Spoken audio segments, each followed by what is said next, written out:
Now we're going to see if I can make this video this morning, but 3 years ago, my daughter passed away, and I've told most of you that know me, you all know that story.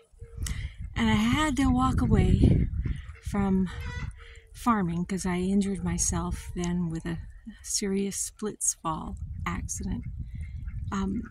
And then I had my knee replaced. So this is year 3. Oops, fly landed on me. And I'm just getting back out. So over here, see if I can point to them. This is where meat turkeys live, and they up here is where the breeding pairs live. There's 2 breeding pairs that live in that building, and this is where the meat babies get raised. And that used to be a beautiful pasture, but it got filled with white horehounds. So we'll see if this year the llamas can help get it cleaned up without getting too much of it in their fibers. This is in the Snake River Canyon, and these elm trees are the bane of our existence here, because if you walk away from any spot for 3 years, you have elm trees over the top of your head that are their babies, and they are everywhere. So what I want to show you is where I'm beginning with my recovery out here, and that is I've put in 3 new cultivars.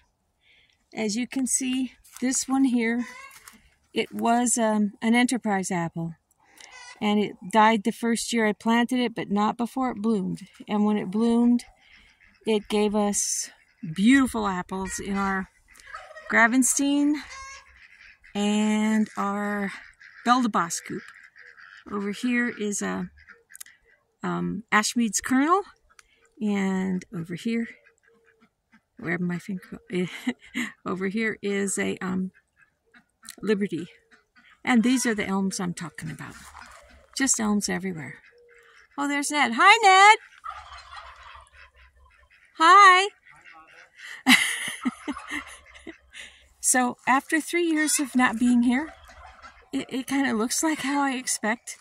I'm brokenhearted in some ways and very encouraged that my baby apples have been doing great. There's currants that we have in the electric fence. I'll get closer so you can see it. This electric fence is 6 feet tall. Yes, the buck and rail is 6 feet tall. It's a magnificent fence I had built when I first moved here. So this 6 foot tall electric wire is for keeping out deer. But I give them a little bit of a bonus in that I leave the currants on their side. There's 2 currants that are wild currants, one there and one here, and I've left them. But this is our beautiful Gravenstein, and boy, are the apples good off this tree. So we have apples here, 10 cultivars that span all of the pollination cycles.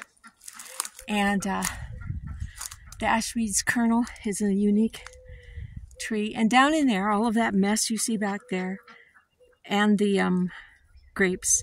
The grapes are not quite opening. I saw some buds that stand for the grapes. There's 2 Vanessa grapes there, and it fills up with grapes. It's just glorious when it gets all done.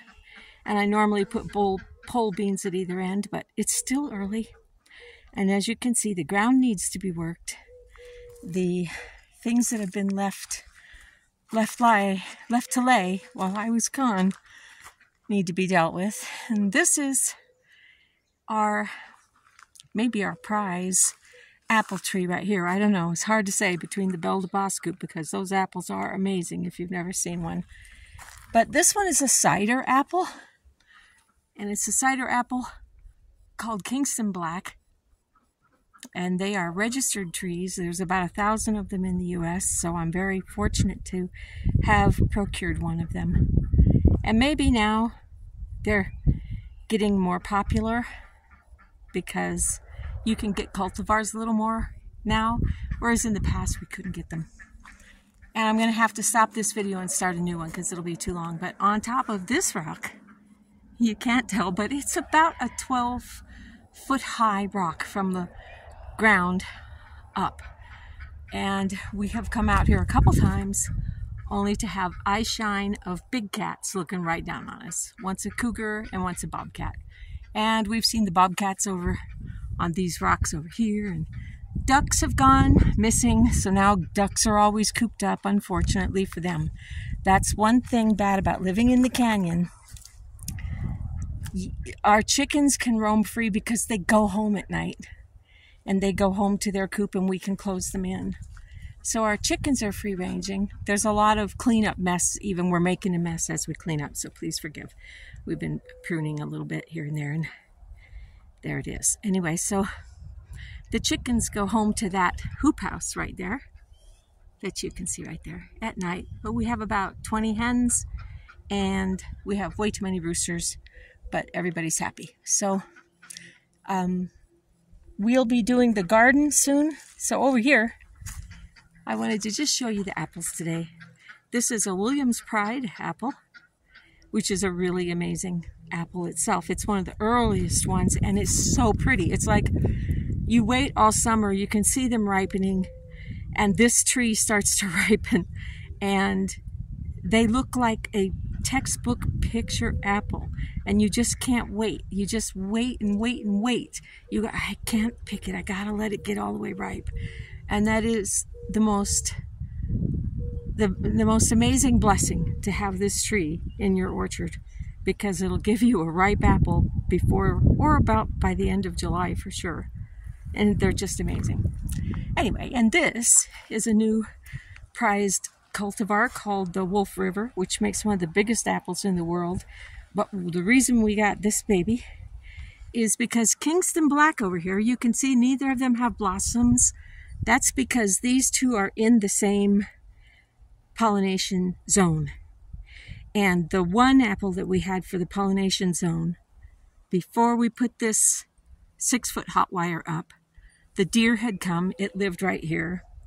The deer had come and eaten the top off of it and destroyed it. And so Kingston Black's been growing up by himself with no way to pollinate his apples.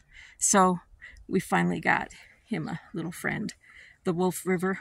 And just to make sure, we hedged our bet with a green sleeves. So this is the green sleeves coming up here. And then finally, it's the Honeycrisp. Now up there, that is the apricot tree with all of that's sort of the, boneyard of the farm over there. Plus 2 turkeys live in there somewhere. And we have peaches growing in the ditch underneath the trees that have to be taken out by the house because the insurance company wants them to go away, and so do I. And then over here, that's an elm grove that's about 50 feet tall. And of course, as the fact that it shades my garden in the afternoon hasn't seemed to hurt anything. Everything in the garden seems to do okay. Those are 2 big tomato trellises that we have handmade down 2 rows. And over here is all the sweet potato and potato area. But this year I might mix that up a little bit. But as you can see, there's a tremendous amount of work to be done. And I'm just so happy to be back out here. Thanks for going with me. Bye.